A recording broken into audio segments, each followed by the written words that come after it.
So I want to thank Schuyler Bailar, who has agreed to be interviewed by NYSAIS-Now after presenting to the athletic directors in Mohonk at their conference, their yearly conference. It was very meaningful, and I'm very appreciative of your time with us. I'm happy to be here. I'm going to ask you, I can characterize your background as I understand it, but I would really rather you, in a brief way, talk about what brings you here and why it's important for you to be a part of a conference such as this. So I've been a swimmer my entire life. I learned how to swim the same time I learned how to walk when I was about 1 year old. And as I grew up, swimming became a huge part of my life. And every year I did a little bit more, I swam faster, and it became something that I was really passionate about and something I wanted to do in college. For my whole life, I had always been sort of a quirky kid. I didn't really ever fit gender norms. And I tried really hard to fit gender norms in high school and be this woman that people thought I had to be. So I am transgender, and when I was born, I was assigned female. And I never identified that way, but I never really knew how to explain that. And so after I graduated from high school, I ended up taking a year off due to some of the mental illnesses that I had developed at the time from all the confusion and the feeling like I didn't belong. And I took a year to get better. And it was during that year I was finally able to say I'm transgender. And when I started college, I had been recruited to swim on the women's team, but I actually ended up being offered a spot on the men's team because the coaches are amazing, and they said, okay, well, if you identify as male, then you should swim for the men's team.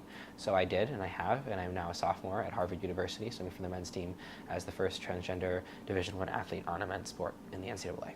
And the biggest reason that I like to speak at conferences like this or to talk to people about my story is to let them know that I exist. But not I as in Schuyler Bailar, but I as a trans athlete. Because when I was a kid, I didn't have people that were LGBT of any sort around me to look up to or to even point at and be like, okay, that exists. I can exist too. And especially not trans people, and especially not trans people in sports. So it's hugely important for me to show that I exist as Schuyler, as a trans athlete, not as Schuyler, so that they know, other kids know that they can be themselves and do what they love. Talk a little bit about your experience beginning school at Harvard and what has become a relatively happy story in terms of your life as a student there and as an athlete. Harvard University has been incredible to me in that they have consistently let me lead in what I need. So if I said that I want to change my gender marker, they were very quick to help me do that. The men's coach let me onto the men's team with just a conversation, and they have been so accepting of me and what I need. I think that has definitely made the process easier and happy in terms of like the linear map of it, but it definitely has been a difficult experience because this is new and I am doing things that I've never done before. But at the same time, I'm doing everything that I've always done, which is school and swimming and being a part of a team. So even though Harvard is post-secondary, I think some of what the Harvard community did has given you an opportunity to be accepted and at ease. And I do think it's still relevant to secondary and maybe even the earlier grades in terms of a school's community's response to a student who comes forward and says, I'm an athlete, but I'm transgender, and I'm going through a transition, and I want to be accepted. So what would you advise such school communities to do to make the life of transgender students an accepted one? I think the most important first step of accepting trans people or trans students in schools is education of the administration, of teachers, of coaches, of the adults in the school, because that then creates the cascade effect from top down of we accept trans people, we understand enough about their experiences to be accepting and to create an accepting environment. Because you can say all you want that you accept trans people, but if you don't know how to implement actual policies that create safe places for trans people, it's not going to mean anything. And I think so that's the biggest part of it, is being able to have that kind of top down, trickle down effect of acceptance and education.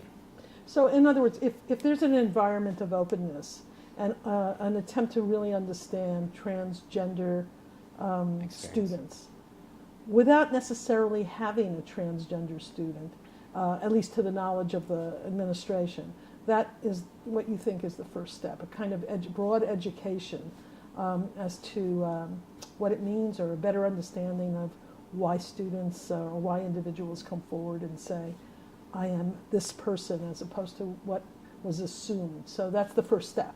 Yeah, I think Okay. so.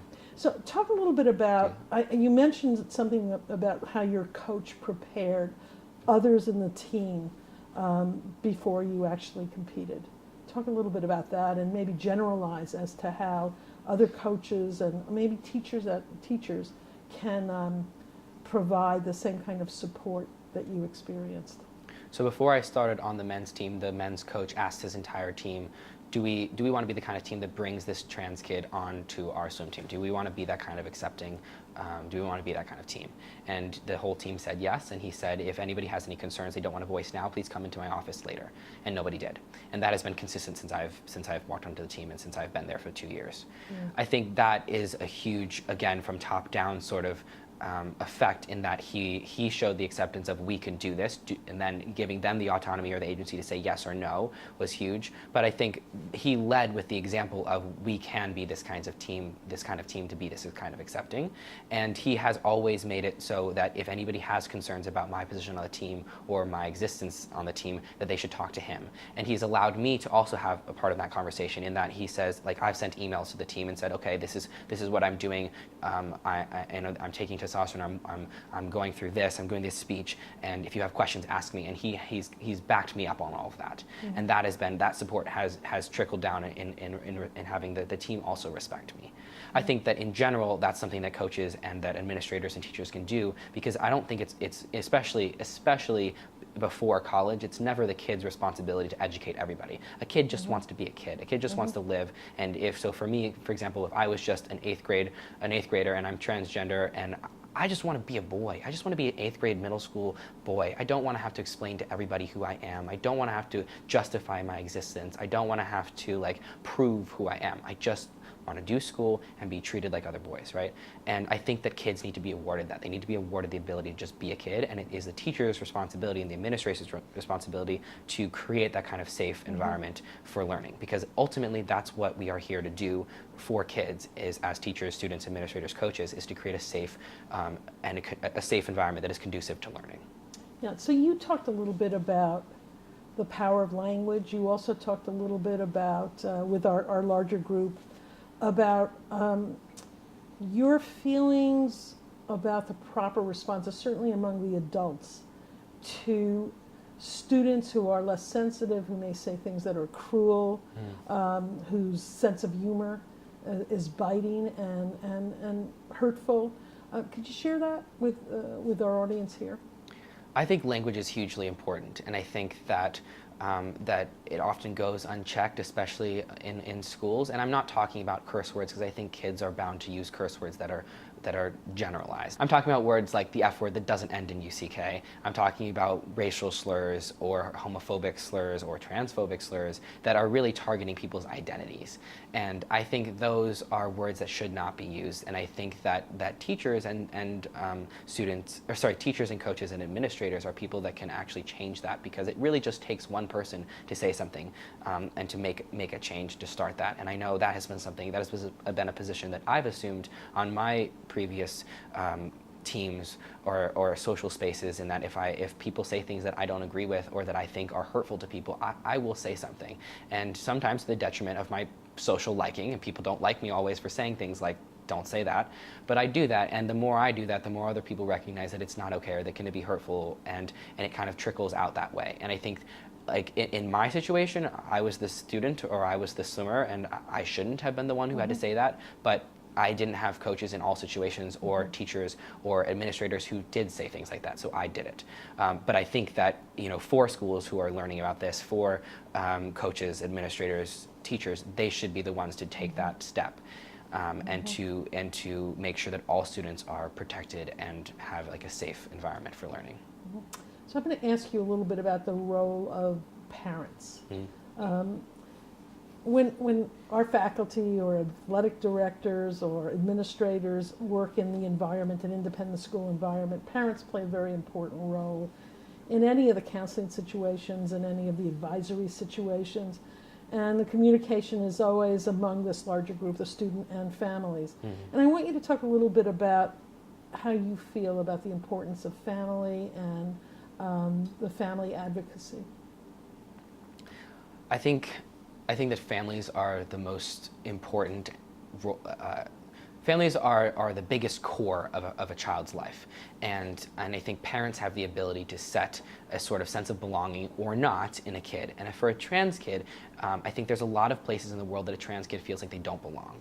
And trans people have a 41% rate of suicide. That's kind of 1 out of every 2 trans people that you meet, and that's astronomically high. And in my opinion, it's a huge part due to parents, because parents have a really hard time accepting that their daughter is not their daughter, or their son is not their son. And I think that that can really kill a kid. It really can.